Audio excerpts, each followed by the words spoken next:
suara masyarakat lebih didengar lagi dan janji-janji politik sebelum mereka terpilih itu ditepati. Harus benar-benar membuat Indonesia tuh maju. Jangan karena hanya duitnya besar, jadi kayak, bagusnya jadi politikus, duitnya banyak gitu. Mendahulukan kedaulatan rakyat yang pasti. Hai teman-teman, kembali lagi sama aku Syifa Nafila Sumantri. Di sini aku akan membahas nih tentang apatisme. Sebelumnya kenapa sih aku membahas apatisme? Tahu nggak teman-teman? Teman-teman nonton nggak sih video kemarin aku? Jadi di video minggu lalu itu aku membahas tentang perpolitikan generasi milenial. Nah, di dalam perpolitikan generasi milenial ini ternyata banyak sekali milenial Indonesia yang memiliki sikap apatis. Nah, secara garis besar mungkin teman-teman tahu ya apatis itu apa, tapi secara lebih mendalam pasti teman-teman belum tahu sih apatis itu apa dan kenapa generasi milenial ini, khususnya para pemuda Indonesia ini memiliki sikap apatis terhadap perpolitikan di Indonesia. Nah, makanya di video kali ini aku akan membahas hal tersebut teman-teman. Jadi, let's go.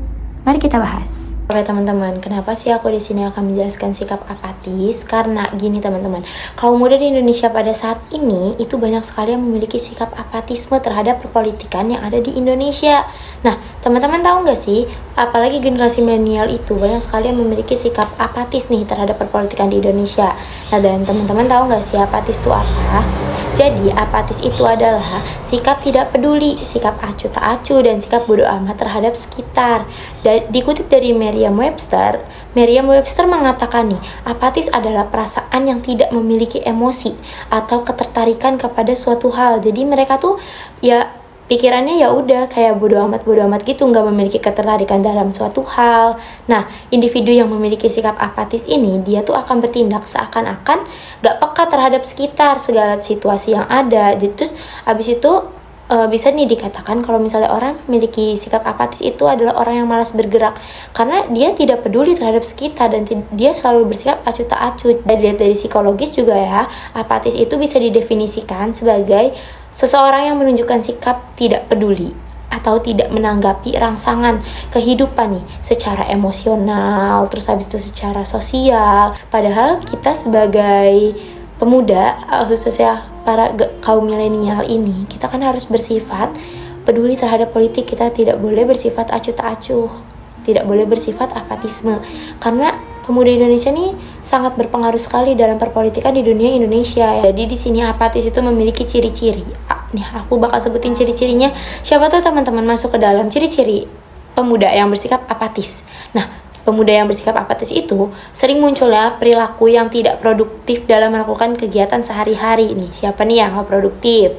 Terus habis itu kurangnya motivasi untuk meraih cita-cita atau keinginan, kayak datar-datar aja hidupnya, nggak punya cita-cita mau jadi apa, mau nggak punya cita-cita ke depannya mau kayak gimana.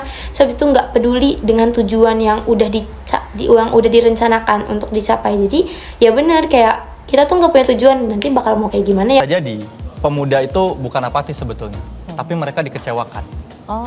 Jadi kita udah bersuara, udah demo misalkan, udah komen misalkan, udah bikin postingan, tapi nggak didengar, nggak jadi apa-apa. Jadi berpikir bisa jadi orang-orang ini mikirnya, ya ngapain kita bicara, toh nggak didengar. Kayak ngomong sama tembok gitu kali ya. Saya kayak ngomong sama tembok.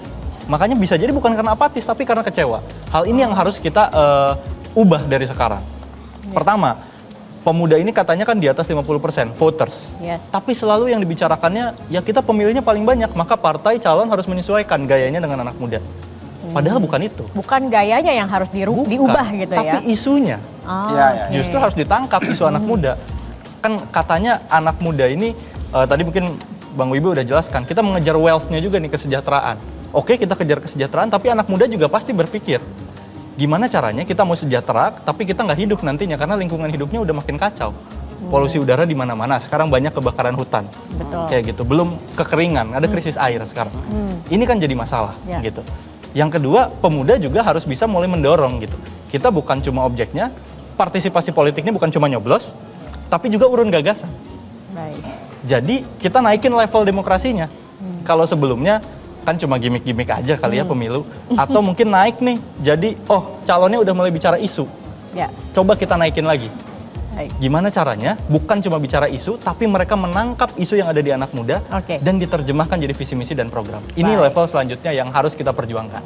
Pasti kan ada penyebabnya tuh. Nah, penyebabnya itu adalah pertama, para pemuda itu merasa tidak nyaman dengan pilihan-pilihan yang ada. Dan prinsip mereka tuh berpikir lebih baik memilih dua dari yang paling buruk. Jadi mereka tuh pilihnya tuh asal gitu loh teman-teman. Hal itu kan jadi membuang suara sia-sia ya, membuang suara para pemuda. Ketika seorang pemuda tidak memperoleh perwakilan dalam hasil pemilu, itu kan suara mereka terbuang sia-sia kan teman-teman.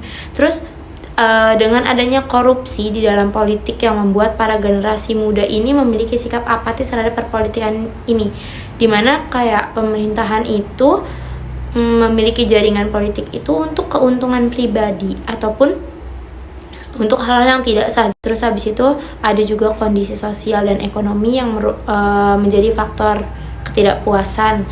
Jadi gini teman-teman, kenapa sih kondisi sosial dan ekonomi? Karena akses dan kesempatan yang tidak sama di dalam masyarakat biasa dan masyarakat yang tidak memiliki akses sosial maupun ekonomi. Karena kan di situ kan mereka tidak memahami manfaat dari memilih kan. Rata-rata orang yang berkekurangan itu mereka tuh acuh tak acuh karena mereka tuh tidak tahu kalau misalnya suara mereka tuh sangat penting. Mereka nggak tahu nih manfaat dari mereka memilih nih apa. Padahal kan banyak sekali manfaatnya dengan sangat, suaranya tuh sangat dibutuhkan dan sangat berpengaruh. Tapi karena berkurangnya sosial dan ekonomi itu mereka berpikir bahwa mereka tuh tidak mengetahui apa sih manfaat dari pemilihan ini. Terus habis itu mereka tuh gampang sekali suaranya untuk dibayar untuk memilih, misal memilih paslon ini. Nah itu untuk ke ekonomi yang rendah karena mereka yang membutuhkan duit teman-teman. Jadinya banyak sekali yang bersifat apatis tapi mereka memilih dalam dasar yaitu karena dibayar. Disebutnya itu sebagai pembelian suara oleh politisi tertentu sih teman-teman. Seperti itu. Jadi itu adalah dampak-dampak lain dari para pemuda memiliki sikap apatisme di Indonesia ini.